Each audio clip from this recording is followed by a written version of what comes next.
Hi comrades. காலையிலே நான் வந்துட்டேன். எதுக்காக தானே பார்க்குறீங்க? ஒன்றும் இல்லை, நான் இப்போ தான் எந்திரிச்சிட்டு எங்கள் அம்மா கூட்டிகிட்டு போயிட்டு பஸ் ஸ்டாண்டில் விட்டுட்டு வந்தேன். ரொம்ப தூரம்லாம் இல்லை, இங்கேருந்து ஒரு 5 மினிட்ஸ் அந்த மாதிரி ஆகும் பைக்கில் போனால், அவ்வளோதான்.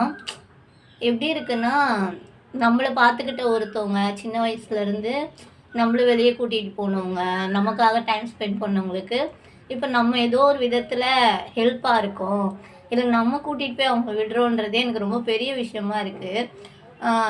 என்ன சொல்கிறது, என்னடா லைஃப் இது, நமக்கு ஏன் மாறவே மாறாதா, நம்ம லைஃப் இப்படியே இருந்துருமா அப்படின்னு யோசிக்கிறப்பெல்லாம் என்னோடய கண்மணி, அதாவது என் பைக்கை பார்த்தேன்னா நான் சேஞ்ச் ஆகிடுவேன்.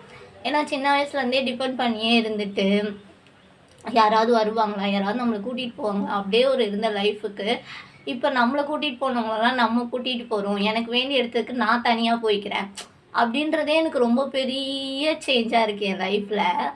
நான் கஷ்டமாக இருக்கும் இதெல்லாம் என் பைக்கில் போய் நான் உட்காந்துப்பேன். அதுதான் வந்துட்டு எனக்கு ஆறுதல் சொல்கிற மாதிரி இருக்கும்.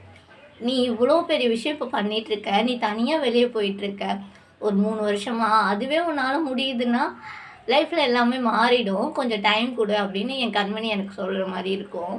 ஸோ நீங்களும் ஏதோ ஒரு கஷ்டத்தில் இருக்கீங்க, என்னடா லைஃப் இது, நமக்கு மட்டும் எப்போயுமே சேஞ்ச் ஆகிடாதா அப்படின்னு யோசிச்சுட்டு இருக்கீங்கன்னா